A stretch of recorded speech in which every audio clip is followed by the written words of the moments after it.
But we're here to ask you to join us to talk more specifically about this Talking Transitions project, and let folks in Oakland really know about what it is and how they can get involved and what they can do, right?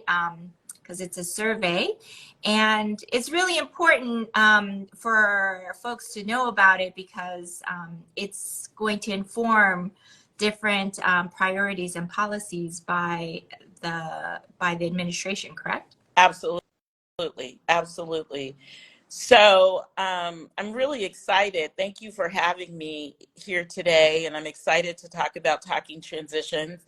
Um, this invitation forced me to get a deputy mayor Instagram account, so thank you for that. That's something we've been talking about for several months, but there's nothing like necessity to drive action. So thank you so much for that. So Talking Transition is a citywide initiative that gives a microphone to Oaklanders whose voices have long been ignored in conversations about their city government. The city has done surveys before, but the whole of Oakland, like the whole demographic of Oakland, isn't always captured in the surveys, especially because for efficiency and accuracy, what we really know about surveys right now is to do them online, minimizes any human error with data entry. So it is an electronic survey. And when we have electronic surveys, we've noticed that certain areas of our city respond in larger numbers than other uh, neighborhoods in our city. So we're really trying to reach out to like the African American, the Latinx, and Asian communities in the city to make sure their voices are heard. I grew up in Oakland, so for me, what resonates and how I interpret that is we really want our residents who live below 580 to fill out the survey. Our residents who live above 580 typically have a lot of agency and access with electronic and online uh, surveys and tools. So we always get their voice. And their voice is valued and valuable. In this effort, we want to make sure we hear from all Oaklanders. So we really are doing a targeted effort to make sure that our residents in the neighborhoods below 580 are participating. So in addition to having the survey in an electronic format, we also have hard copies of the survey. And the survey is in many languages because we know that with racial and ethnic diversity comes language diversity. So we have the survey in many languages, both virtually and hard copy. And so we decided to do some hard copy surveys because we know that that is an additional access point for some of our residents. And what we're really excited about with regard to these surveys is that we have engaged our youth to actually help our residents to fill the surveys out. So we are working with a number of community-based organizations that have constituents that are 16 to 25, and we've engaged that population in helping residents to fill out surveys and do canvassing. That's great. I think, like, we have, and I appreciate you kind of giving that framing because, the previous mayor did a lot of surveys, but really didn't do what we thought was like the due diligence of ensuring that the particular voices in Oakland. And I think that really goes to that place where it's like, where, folks are like, what we hear often is, folks that live in the flatlands aren't engaged. They don't want to vote. They don't do these things. And the reality of it is actually systematically they're often not engaged because nobody's going to talk to them about it. Like no one's bringing it to their community to say, hey, this is happening. And oftentimes folks are really just living day to day, and aren't thinking about like, oh, let me go to the city website to make sure I know what this is, or plugged in specific places. Whereas like, folks who have, more access, have more opportunity to participate, are engaged, and folks reach out to them because they know that they're engaged communities. We see that the same with voters. It's like the difference between a high propensity voter and a low propensity voter. We definitely hear that often. It's like flat. I heard that this weekend too. There was that community forum, and heard a lot of people trying to say, well, folks in Deep East Oakland, I don't understand why they're not engaged. It's like, oh, they're engaged. Absolutely. They are very engaged. They are engaged in their churches. They're engaged in their community centers. They're engaged at their libraries. They're engaged in these spaces, but we're not going to those places to actually have those conversations. And so appreciative of that type of effort. I know that this isn't also just like a city initiative, right? It's coming out of the mayor's office, but it's also in partnership with East Bay Community Foundation. Yes. So there has been an effort to raise money to support convening and to really support the effort. So the dollars raised are at the East Bay Community Foundation, and those dollars, for example, are paying our young people to do the canvassing and to get, to your point, to go to the people in the community. So we're fortunate to have the funding raised and the commitment from philanthropy to really institutionalize the voices of Oakland residents through the survey. From my vantage point, of course, it doesn't end with the survey. That's really the beginning of long-term engagement and institutionalizing community engagement of all Oakland residents. The youth, we hope, will be activated in such a way that they continue to be part of city government, that they feel that they have agency and are able to advocate and really be activists around these very important issues. The survey is asking questions around three big buckets: housing and homelessness, community safety, and economic opportunity.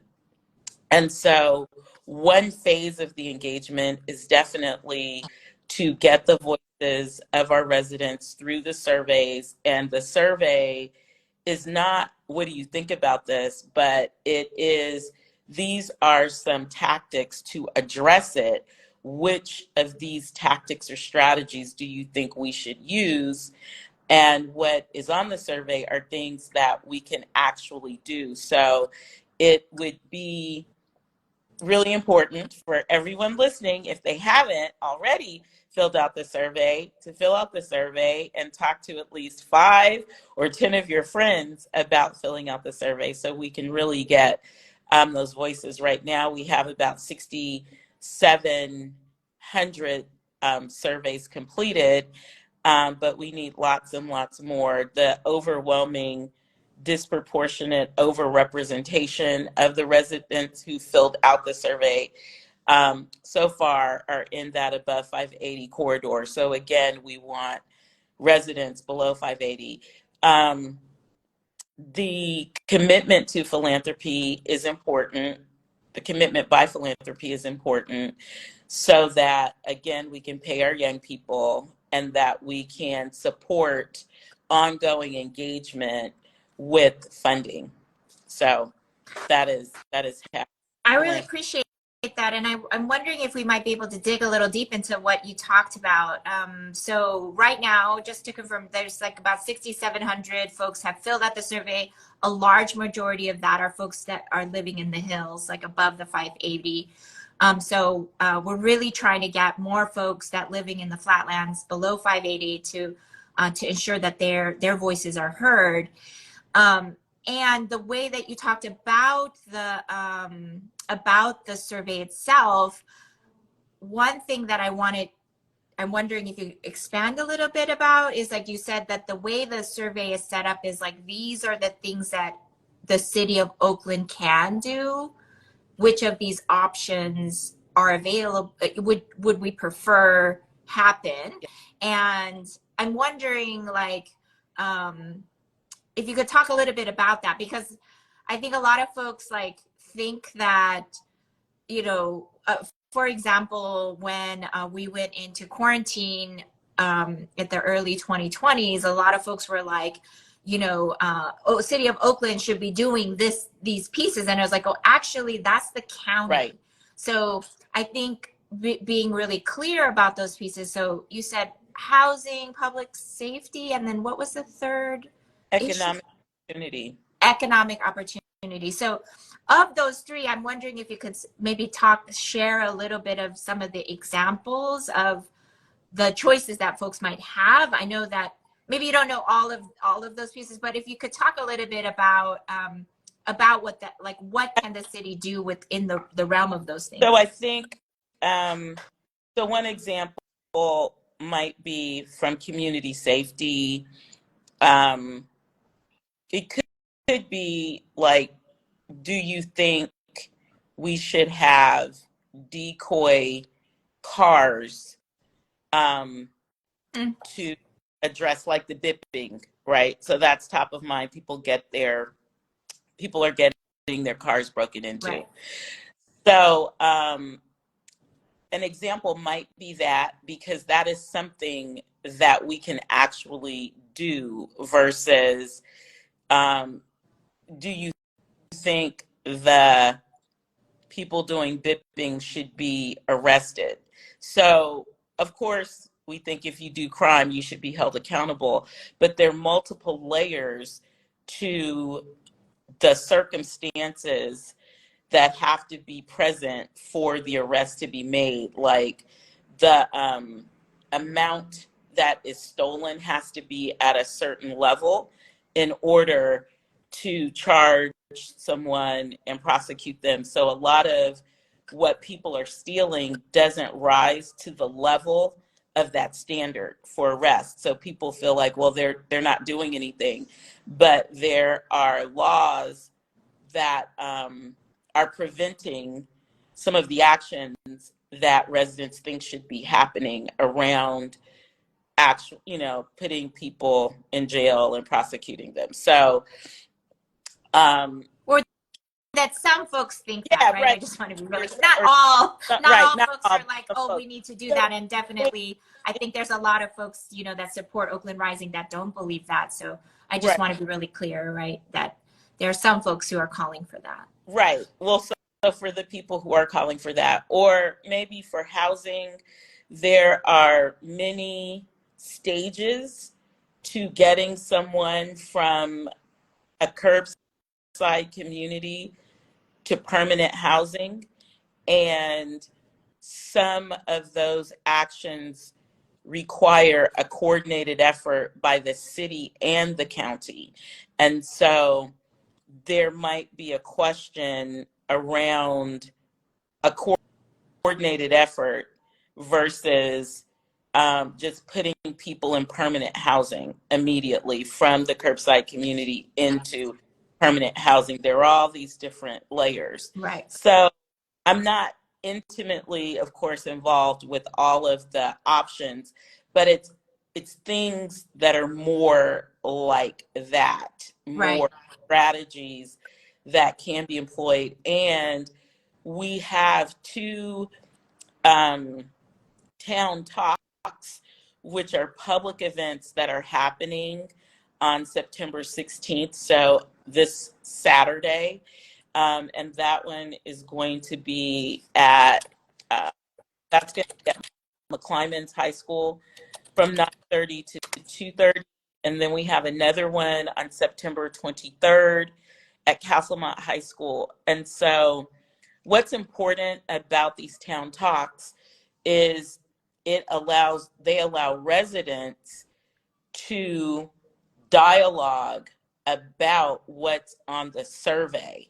And so we're getting some quantitative data around preferences for action on the survey. But at these town talks, we'll be able to get some anecdotal data from the residents who attend to actually talk about why they think this strategy should be employed instead of another strategy. So it's a way to triangulate the data, but then also a way for residents to give some of their personal experiences in these areas and what worked for them, and also what in the survey they think would work based on their experiences. So originally we were going to do town talks, we were going to do 3, and each one was going to focus on a different topic.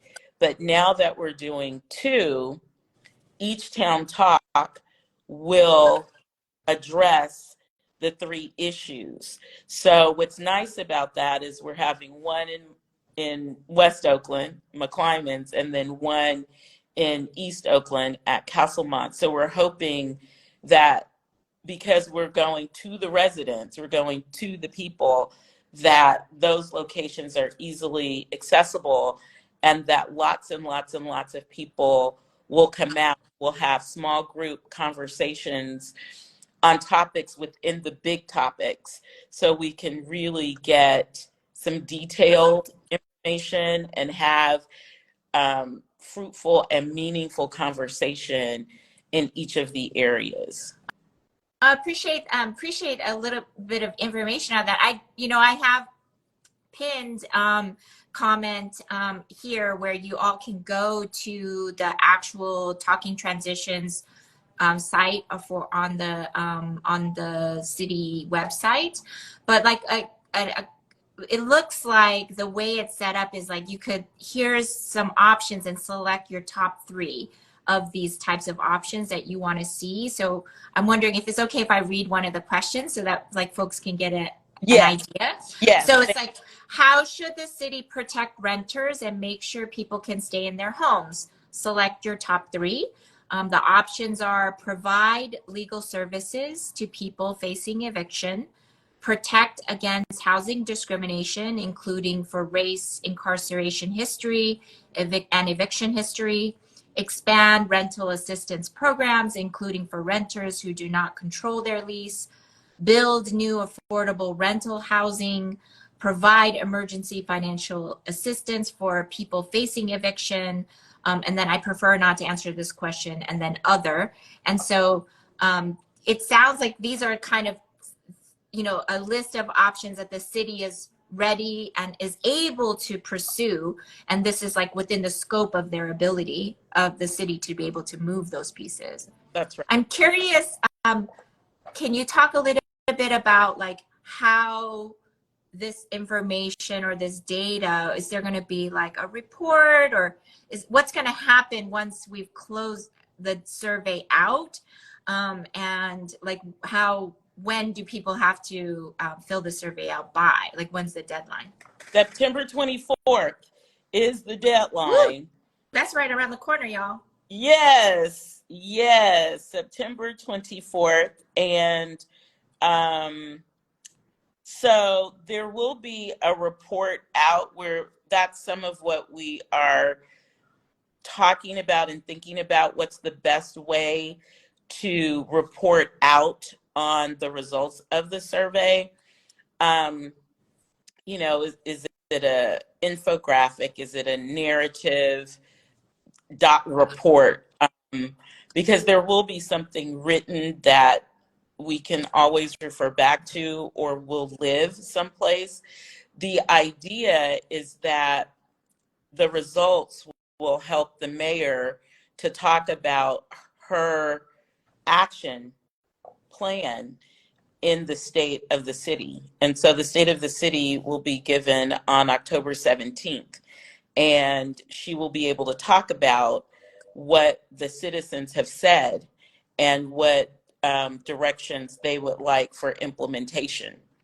So that's the big picture of how the survey data will be used. All city departments are plugged into the survey and understand. And so in generating the questions, it was a broad-based effort. So not to reinvent the wheel, we know that surveys have been done before. So we looked at surveys that have been done in the city and leveraged what we found out about that so that it could be meaningful and topical, and that city departments were well aware. So like the options that you read, our housing division, for example, they know that those options are on the survey. And to your point, depending on where the preference or priority is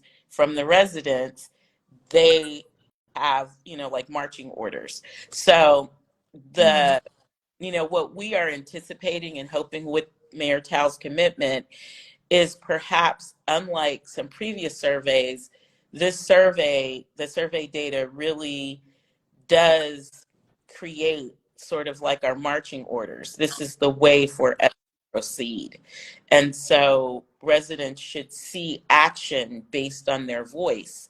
And it also creates a common language for us to speak from, and be able to reference the survey as we're moving to address the challenges in the three areas that the survey is gathering data from. So two things. One is I want to just like double down on the the important dates that you just shared, right? So you talked about there's going to be two town talks, September 16th, 9:30 a.m. to 2:30 p.m. at McClymonds High Yeah. School. And then September 23rd, 9:30 a.m. to 2:30 p.m. at Castlemont High School. So folks really should sign up and go to these events so that you could talk about some of the survey itself and the survey options that are provided, so they can get more information, but then also offer feedback verbally in those places. And then the third date is October 16th. Did you 17th is the State of the City address by Mayor Tao, so that folks can also hear about this survey, and then also the state of the city. So those are three dates that are super important. So folks should mark their time. If you go to the pinned website link that I put there, and then will also be in the Oakland Rising bio link, is so that you can go to this page and then fill out the survey yourself. It's really important because hearing what you just said, Dr. Mayfield, around that this actually, one, it was like the options were provided by the departments within the city, and then those options are actually going to go back to those departments, and those are going to lead to actionable items or actionable steps by the city to move on those. So it's even more important for you all. It's not just like a collection of information that just goes out into the ether. This is actually going to turn into a set, I don't want to say policy, it's not the right word, but set like work plans, right? It's moving. These are things that are actually going to happen, y'all. So as priorities by the city. So this is why it's so critical important for folks living in the flatlands below the 580 to have your input. And I want to be really clear also, Oakland Rising as an organization is not getting any funds on this. we're not getting funds from the city to promote this, but we know that because it's going to turn into actionable items by the city administration, like that Oaklanders, specifically flatland folks living in the flatlands, are giving their input, because this is going to turn into actual action by the city. And so the more input you all have, and renters, y'all, 60% of Oaklanders are renters. They are tenants in Oakland, and they live in the flatlands. So you all need to really be talking about this, because just that one question that I shared is, you can see how this is going to actually turn into something. So build new affordable rental housing. Is that what we want? Like, that's going to be an option, y'all. Another around, like, how should the city support people experiencing homelessness? Invest in programs to provide trash and sanitation services around encampments.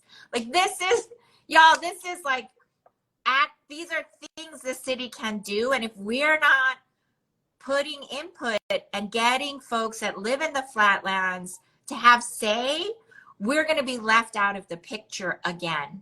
So I'm hoping that this Monday Meals, and then y'all, oh, the fourth date that I didn't include is the last day to do the survey, which is September 24th. I thought it was September 31st, but it's September 24th, you all. So fill out the survey. I'm going to fill it out. And, you know, we're asking you to fill it out because, again, not because we're partnering with the city specifically on this, but how important it is, because it's actually going to turn into actionable steps. That's right. And if you come to a town talk and you haven't filled out the survey, you'll be able to fill it out on those Saturdays. I am going to say, you know, don't come alone. If you're planning to come, bring at least 2 people with you. We want large turnout. We want at least 200 people. We'd love to have standing room only. We want people to take notice that Oakland is engaged in this particular way. Oakland is making their voice heard, and really committed to partnering with the city and supporting the city on these actions.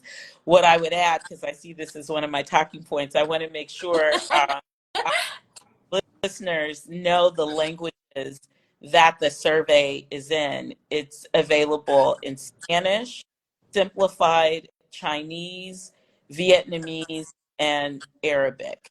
So if we have residents who need the survey in those languages, we have it electronically and in hard copy in those languages. Thank you for that. And, you know, there's so many more languages out there, we understand, and there's also limitations to like how we can really get those languages out there. So hoping to call in the city to really, and maybe at these town talks, have it available for folks in other languages besides those 4, or assistance so folks can have those filled out. But I'm also really curious. I wanted to go back to something you shared at the very beginning, Dr. Mayfield, around the participation of young people. So I understand you shared that youth are going to be the ones who are actually collecting the surveys. I'm curious, what other role are youth playing in this survey? Are they going to be at the town talks? Are they going to be participating in it? And you know, where are these young people coming from to, like, you know, how did you all recruit them? Where'd you get them Yeah, from? Because we have some community-based organization partners, Higher Ground, from the cage to the stage. There are 3 community-based organizations that have had their young people canvassing, and I was trying to think of one of the other ones. We met some of them at High Road Day, which was last Monday, a week ago, at City Hall, and they started canvassing the attendees at Hiro Day, and they were canvassing on Saturday. They were canvassing on Saturday around Lake Merritt. And so they're starting out in that way by helping people to fill out the surveys, and then they will be part of the town talks. They will be helping to document what is shared in the small group conversations, and also being engaged in the conversations. So, in those ways, that's what we know right now. Long term, we'd love for them to be able to get internships with the city and work in some of the city departments to really institutionalize this generation of young people as advocates and activists embedded in City Hall. So we were very intentional to have this role as data fellows and with an eye on our young people, because we know that a lot of our young people need to work. They need employment opportunities. And we have a lot of CBOs in the city who are experts in working with young people. So we wanted to make sure we provided them with this opportunity. I'm not sure if some of the young people will do some of the data entry with the hard copy surveys, but they are helping people fill out the hard copy surveys for sure. Yeah, so it sounds like y'all, like, not only is this an opportunity for the city to hear back from folks, but it's also an opportunity, like, there's a underlying goal, right, from this project, is to really like get youth involved, and then participate continually to be fellows in the city, and at City Hall around policies. So that's really great to hear. And I hope that those opportunities continue to grow with the city. I know that many Oaklanders want to see those, because when we think of like job opportunities, it's like you just see like, you know, the engagement with young people it has been lacking in the city for quite a long time. And I know that there are other folks, like with the Deeply Rooted, campaign on the city plan, the general plan, that they also hired young people to go out into the community and like just hear back from folks at different events. And so it's really good to see that the Talking Transitions Project is also doing that work. So again, folks should know September 16th, McClymonds High School, September 23rd, Castlemont High School, for these town talks to talk about the Talking Transitions survey. You can fill it out there. Dr. Mayfield is asking you to bring at least 2 people. I'm asking you to bring at least 5. All right. Like, make sure that you're showing up with people so that you can do this together. Learn a little bit about the different options that the city can offer in these 3 areas around housing, economic opportunity, and public safety. What are the options the city can actually provide? And then look out for the survey. Needs to be done by September 24th. So you don't got a lot of time, y'all. Fill it out. It takes 10 minutes. It's a lot of clicking. It's not a lot of writing. So make sure that you're filling it out. Tell 10 people to fill it out, especially if you're living in the flatlands. And then the last date is October 16th. The mayor is going to be giving their State of the City address, and will be sharing back a little bit from the results of this survey. And we should all be looking out for a report on what this survey looks like, and the results of that. But again, like, just really engage those folks that you know that live below the 580, because it's generally those folks whose voices are being left out of the conversation. And this is not because they don't want to be engaged, y'all. It's because no one's asking them. So let them know, let folks that you know, that we need more folks of color. We need more folks from the flatlands, more tenants, more folks that are really impacted by the issues here in Oakland. to really show up and participate.